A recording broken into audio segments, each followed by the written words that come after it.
Morning traders, Richard here doing a quick Ichimoku cloud chart market review of the NASDAQ 100 Index for January and a February outlook. Now if we just look back at January, we had a fantastic cloud chart, bottom end cloud chart support zone here, and we had a strong rebound from that support zone. It also coincides well with previous lows and highs, this particular support zone.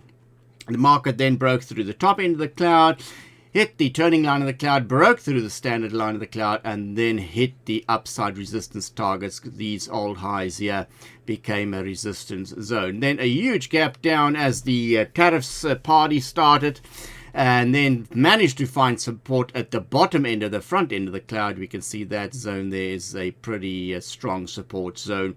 Rallied, then broke through the top end of the cloud, and then we gapped back down again, and now fighting for the support zone again. Now it's critical for the NASDAQ 100 to stay above this bottom end cloud chart support zone.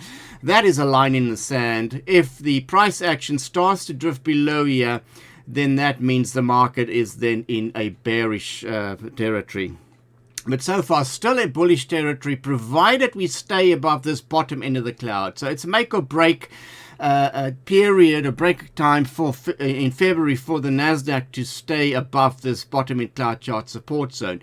Now, if support fails, then we'll retest these 20,000 and 20,500 support zones. We'll definitely retest those downside risk targets if support fails at the bottom end of the cloud here.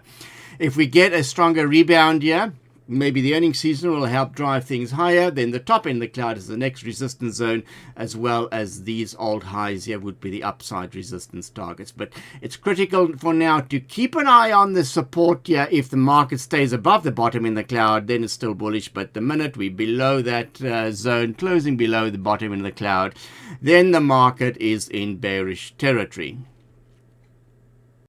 Looking at the 4-hour chart, we can see here, if we just look back in January, how that bottom end cloud chart support zone came into play, and we had a beautiful rebound from that zone. Then broke through the bottom in the cloud, broke through the top end of the cloud, and then ran into these old high resistance zones. So you can see quite gappy here with lots of gaps in the price, which has now been closed, a couple of gaps. And now we're back down here at the bottom of the cloud, fighting for the resistance here, to see if we're going to be back above the top end of the cloud. So as long as we stay above this cloud chart support zone, the rally should be okay on the 4-hour, but it's critical a week ahead for the market to remain above the top end and bottom end of the Ichimoku cloud. Any price action below these levels will then turn bearish, and then we've got these downside support targets as the downside targets to trade. If we look at the weekly, just to have a really big perspective on the market, there we go. You can see this front end of the cloud. That's a major support zone. So it is still possible to retest these lows in February. So that's the downside risk there.